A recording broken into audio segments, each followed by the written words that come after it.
Might put a little more flash on. Let that sink a little bit.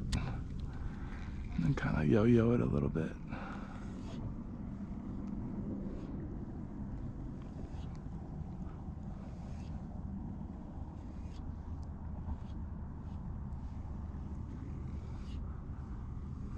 It'll be interesting as I traverse around, see what kind of structure's in play.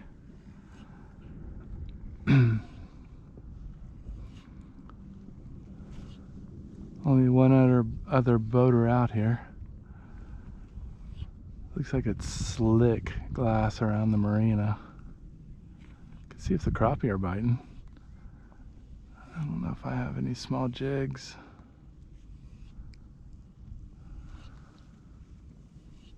But just out here getting some exercise. Feels good to be outside. I did take a buddy around. We beat the bank on the Russian yesterday. The water clarity there, I would say, is maybe 3 feet. It's getting a little green tint to it.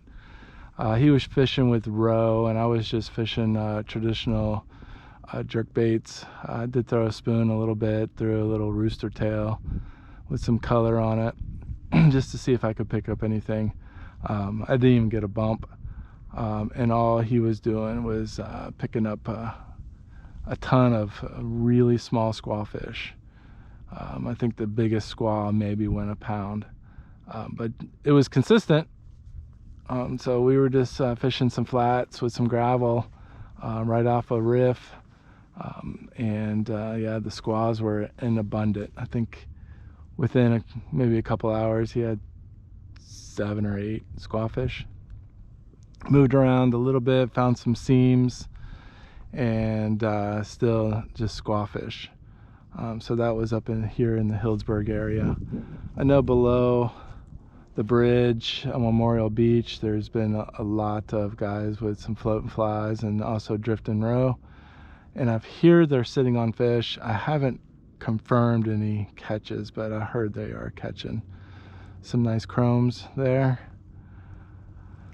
So if nothing else, that's your Lake Sonoma report. Hopefully I can turn the camera back on, maybe give you a midday update, hopefully get some fish catches.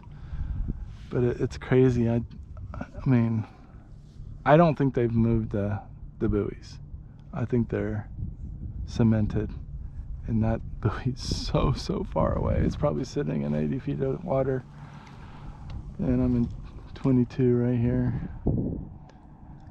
So I'm going to traverse the lake a little bit, just stay on this side. Got a little wind in my face, but not too bad. So that's it for now. If you don't see me again, you know nothing happened. I'll try to spend a couple of hours like really going over some areas and really working on some different techniques to try to get something to go.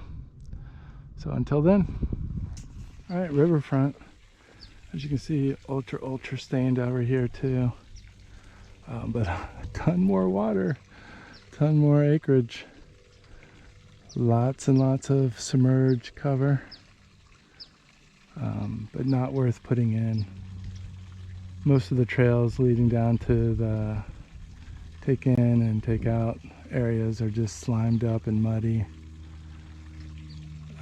So might as well get in your tube and just slide right on in. It's unfortunate. I was like, man, if there's any kind of visibility over here, I'm gonna put in, but I don't think it's going to be worth it. I'm gonna head over to the other pond. I'm not gonna drag my kick boat over to that one, but at least I can get eyes on it. My guess is water temp's still in the mid to high 40s here too. So moving on. All right, different lake, same story, just chocolate mud. So when it does eventually clean out, it'll be good, just because how much water is in here. So rest up, fish, because you're gonna get jacked this spring and early summer. Can't wait.